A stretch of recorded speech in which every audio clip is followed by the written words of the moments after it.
2025 भर्तियों का वर्ष आज ही सुनिश्चित करें अपना सिलेक्शन और डाउनलोड करें तैयारी कर लो ऐप। नमस्कार, एजुकेशन नगरी में आपका स्वागत है और मैं हूं आपके साथ विनीत। राजस्थान में 53,000 से ज्यादा पदों पर हो रही चतुर्थ श्रेणी कर्मचारी भर्ती को लेकर लंबे समय से राजस्थान के लाखों युवा राजस्थान जीके का जो वेटेज है इसमें वो बढ़ाने की मांग कर रहे हैं। इसमें 17% लगभग राजस्थान जीके का वेटेज है, जिसे बढ़ा करके 50 से 60% किए जाने की मांग कर रहे हैं। लगातार युवा मांग कर रहे हैं, सरकार से मांग कर रहे हैं, सीएम से भी गुहार लगा रहे हैं कि इसमें राजस्थान जीके का वेटेज बढ़ाया जाए ताकि राजस्थान के युवाओं को इसमें फायदा मिले। आवेदन शुरू हो चुके हैं, लाखों अभ्यर्थियों ने आवेदन कर भी दिए हैं और अभी लाखों आवेदन और भी आने वाले हैं। 19 अप्रैल तक आवेदन होंगे, लेकिन युवाओं की टेंशन लगातार बढ़ती जा रही है और टेंशन में है कि आखिर कब राजस्थान सरकार विभाग इसमें राजस्थान जीके का वेटेज बढ़ाएगा।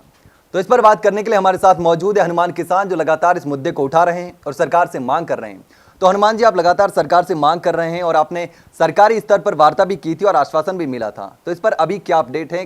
कहां तक ये वार्ता पहुंची और कहां तक प्रोसेस पहुंचा है? देखिए सर, सबसे पहले तो मैं आपका बहुत बहुत धन्यवाद और आभार व्यक्त करूंगा कि आप लगातार हमारा इस मांग में सहयोग कर रहे हो, जिससे का परिणाम है कि हम सफलता के एक कदम दूर हैं।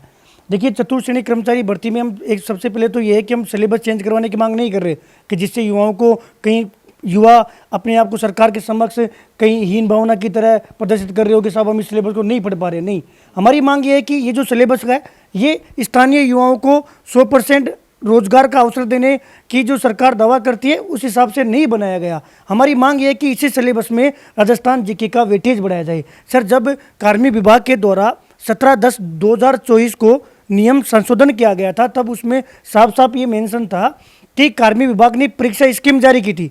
उसके दौरान ये कहा गया था कि हम 2 घंटे का इसमें समय होगा, 200 अंक का ये पेपर होगा, इसमें सामान्य गणित आएगी, विज्ञान आएगा, हिंदी आएगी, अंग्रेजी आएगी और जनरल सामान्य ज्ञान आएगा।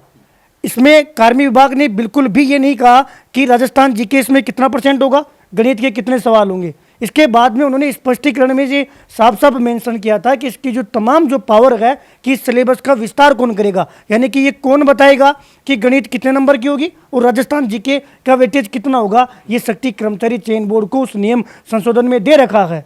लेकिन उसके बाद में कर्मचारी चयन बोर्ड के द्वारा एक सिलेबस पेश किया जाता है जिसमें राजस्थान जीके मात्र 17% थी और कार्मिक विभाग द्वारा उसी को डन कर दिया जाता है। अगर कर्मचारी चयन बोर्ड उस दिन चाहता और कर्मचारी चयन बोर्ड ये उसमें जीके का वेटेज 40 से 50% करके पेश करता तो वो लागू हो जाता। ऐसा नहीं है कि सब इस सिलेबस को पढ़ेंगे तो ही चतुर्थ श्रेणी कर्मचारी हमें मिल पाएंगे। मैं कल भी सचिवालय गया था, कार्मिक विभाग में भी मैंने मजबूती से बात रखी है। कोई भी विभाग में बैठा अधिकारी ये नहीं चाहेगा कि मेरे पास जो कर्मचारी लगा हुआ है वो MP का हो, मेरे पास जो कर्मचारी लगा हुआ है वो यूपी का। वो यही चाहेगा कि हमारे स्थानीय जो प्रदेश है उसी का युवा यहाँ पर हो। इसी को लेकर कल कार्मिक विभाग ने स्थिति स्पष्ट करते हुए कहा था कि 12 मार्च को कर्मचारी चयन बोर्ड को हमने स्पष्टीकरण को लेकर लेटर भेजा हुआ था, लेकिन कर्मचारी चयन बोर्ड की तरफ से कोई जवाब नहीं आया। यहाँ तक कि कर्मचारी चयन बोर्ड का ये कहना है कि हमारे पास लेटर नहीं आया, जबकि उस लेटर का जो क्रमांक है वो 53-47-332 के आसपास उस लेटर का नंबर है और 12 मार्च को 2:59 पर कर्मचारी चयन बोर्ड को फॉरवर्ड किया गया था ऑनलाइन, लेकिन उसका रिप्लाई नहीं है। उसके बाद में कार्मिक विभाग के पास जाकर पूरी स्थिति स्पष्ट की गई कि कौन इसको बढ़ा सकता है, क्योंकि ये पूरी शक्ति नियम संशोधन में दे रखा है। 17/10/2024 का वो नियम संशोधन है जो मैं आपके समक्ष भी रखूंगा। माननीय मुख्यमंत्री जी से सकारात्मक वार्ता हुई थी। उनके अलावा सरकार में जो विभिन्न कैबिनेट मंत्री है, यानी कि बीजेपी के जो प्रदेश अध्यक्ष है, उन तक भी हमने बात रखी थी और हमें वहाँ पूरा आश्वासन मिला था कि निश्चित तौर पर ये मांग जायज़ है। हम कठिनाई स्तर कम नहीं करवा रहे, पेपर में विश्वसनीयता रहनी चाहिए, जटिलता रहनी चाहिए, वो एक पारदर्शिता वाला मैटर है, वो कर्मचारी चयन बोर्ड को पूरा अधिकार है। हम विषय कम नहीं करवा रहे कि आप गणित हटा दो कि अंग्रेजी हटा दो, ये भी मांग नहीं कर रहे। ये मांग करते तो कार्मिक विभाग करता। हम ये बात कर रहे हैं कि साहब इसमें जीके का वेटेज बढ़ाओ। जिस प्रकार पहले कर्मचारी चयन बोर्ड ने कार्मिक विभाग को भेजा, ठीक उसी प्रकार के कर्मचारी चयन बोर्ड इस बार नहीं भेज सकता, क्योंकि उसमें मेंशन किया हुआ है कार्मिक विभाग तो तब चेंज करेगा जो उसको कंप्लीट चेंज करवाना होगा। फिर उसके लिए तो वही प्रोसेस है कि कैबिनेट में भेजो, कैबिनेट से 1-1.5 महीने का समय लगेगा। तो कहीं ना कहीं ये वही पशु परिचर वाली स्थिति आ चुकी है कि विभाग और कर्मचारी चयन बोर्ड के बीच में हम धक्के खा रहे हैं। और हमें पूरा भरोसा है, चूंकि कर्मचारी चयन बोर्ड के अध्यक्ष माननीय आलोक राज्य का स्वयं का ये कहना है कि वो पॉजिटिव है। अगर उन तक समझ से ये चीज़ सरकार आदेश देती है तो वो स्वयं पॉजिटिव है, कार्मिक विभाग में बैठे हुए अधिकारी पॉजिटिव है। और सर, कल ही कार्मिक विभाग के प्रमुख शासन सचिव साहब ने कर्मचारी चयन बोर्ड के सचिव को कॉल किया है। कॉल करते हुए उनको ये कहा है कि आप इसको कंसिडर कीजिए और इसको लेकर आपका क्या मत है और इस पर डिस्कस करके युवाओं की इस मांग पर संज्ञान लीजिए। अगर 1-2 दिन में कोई न्यूज़ हमारे पास नहीं आती है तो निश्चित तौर पर हम पुनः माननीय मुख्यमंत्री जी के द्वार पर जाएंगे और उनसे हम जो है वापस वार्ता करेंगे। ये मांग जायज़ है, चाहे सरकार की जो मजबूरी हो, हमें ये मांग पूरी करवानी है, क्योंकि स्थानीय युवाओं का भविष्य का सवाल है। साथ ही हर डिपार्टमेंट में बैठे हुए उस अधिकारी की एक तरीके से रक्षक की भूमिका निभाएंगे। सरकारी स्कूलों में हमें एमपी का चतुर्थ श्रेणी कर्मचारी नहीं चाहिए। आप देखिएगा सर, इसमें 25 से 30 लाख के बीच में युवा फॉर्म भरेंगे और आज दिल्ली में मुखर्जी नगर जैसे फील्ड में चतुर्थ श्रेणी कर्मचारी भर्ती का आवेदन चल रहा है। वो लोग एमपी यूपी में इस प्रकार से इस भर्ती को परोस रहे हैं जिस प्रकार से वो एमपी यूपी में निकली हो, और बाहरी राज्य वालों ने हमारे लिए दरवाजे बंद कर रखे हैं। तो सरकार ये दोहरी नीति बंद करे, हम लगातार आवाज़ को बुलंद करने का काम करें। सरकार को निश्चित तौर पर ये मांग पूरी करनी पड़ेगी और मुझे माननीय मुख्यमंत्री जी पर पूरा भरोसा है कि वो युवा हित में निर्णय लेंगे और इसमें राजस्थान जीके का वेटेज जरूर बढ़ाया जाएगा। इसमें ये भी कंफ्यूजन है, कर्मचारी चयन बोर्ड का ये मानना है कि इसमें जो राजस्थान जीके का वेटेज है ये बढ़ाने का फैसला विभाग लेगा। विभाग की तरफ से कोई फैसला आएगा तो हम उसको लागू कर सकते हैं, हम हमारी तरफ से इसमें कोई बदलाव नहीं कर सकते। दूसरी चीज़ ये भी है कि अगर जल्द ही इसमें बदलाव नहीं किया गया, राजस्थान जीके को नहीं बढ़ाया गया, तो उसके बाद फिर बढ़ाना मुश्किल हो जाएगा, क्योंकि आवेदन आ जाएंगे और उसके बाद फिर नहीं बढ़ा पाएंगे। ये कर्मचारी चयन बोर्ड का भी कहना है। देखिए सर, सबसे पहले तो मैं पहले सवाल का जवाब दूं कि हमारे पास चूंकि 17/10/2024 का जो नियम संशोधन है वो है, उसमें साफ साफ कहीं कार्य विभाग ये नहीं बोल रहा कि राजस्थान जीके के कितने % होंगे। ये किसने बना कर दिया? बोर्ड ने। जब ये बोर्ड पेश कर रहा है, आप स्पष्टीकरण के बिंदु नंबर 1 में आप ये साफ साफ लिख रहे हो कि सिलेबस का विवरण और विस्तार जो है समय समय पर बोर्ड कर पाएगा और जैसे बोर्ड उचित समझे उसके माध्यम से विद्यार्थियों तक पहुंचाया जाएगा, जैसे बोर्ड ने वो जारी किया। तो मैं ये मानता हूं कि जिस प्रकार बोर्ड ने पिछली बार पेश किया, ठीक उसी प्रकार क्या पहले नहीं कर सकता।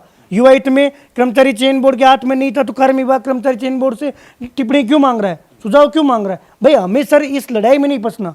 जहाँ तक मेरे को प्रकरण समझ में आया कि टिप्पणी का जवाब कर्मचारी चयन बोर्ड को देना होगा और उनको ये स्पष्ट करना होगा कि हम इसमें वेटेज बढ़ाएंगे कि नहीं बढ़ाएंगे, वरना हम सरकार के द्वार पे जाएंगे। अधिकारियों को वोट नहीं लेना। बीजेपी सरकार को पंचायती राज चुनाव में मतदान लेना होगा तो लाखों युवाओं की इस मांग को पूरा करना पड़ेगा।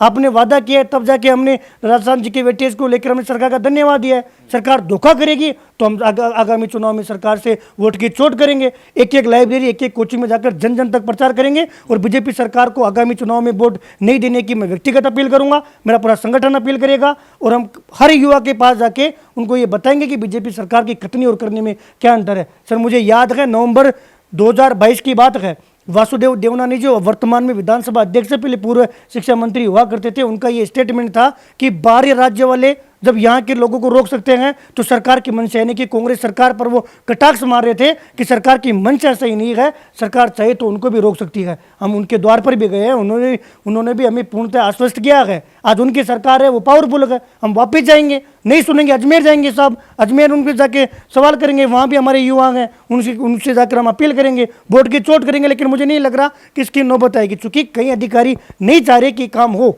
बाकी अब तक तमाम कार्मिक विभाग पॉजिटिव है, कर्मचारी चयन बोर्ड के अध्यक्ष साहब भी पॉजिटिव है और मुझे पूरा भरोसा है कि सचिव साहब भी युवा हित में निर्णय लेंगे। माननीय मुख्यमंत्री जी भी पॉजिटिव है, सरकार में सब तो पॉजिटिव है।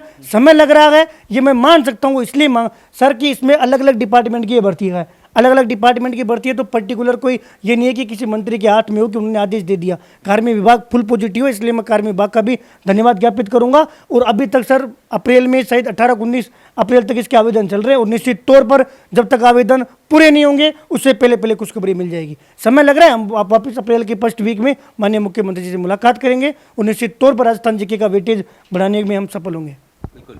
तो राजस्थान जीके का जो वेटेज है वो बढ़ाने के लिए लगातार प्रयास किए जा रहे हैं, अभ्यर्थी भी लगातार मांग कर रहे हैं। हनुमान किसान ने जिस तरीके से बताया कि सरकार से लगातार गुहार कर रहे हैं कि राजस्थान जीके का वेटेज बढ़ाया जाना चाहिए। जिस तरीके से राजस्थान कर्मचारी चयन बोर्ड भी पॉजिटिव है, सरकार की तरफ से भी पॉजिटिव रेस्पॉन्स मिल रहा है। 19 अप्रैल तक इसके आवेदन होने हैं, लेकिन देखना होगा कि सरकार कब तक इस पर फैसला लेती है और कब तक आखिर राजस्थान के लाखों युवाओं के लिए खुशखबरी आती है। फिलहाल के लिए इतना ही, जल्द मिलते हैं एक नई जानकारी के साथ, तब तक के लिए नमस्कार।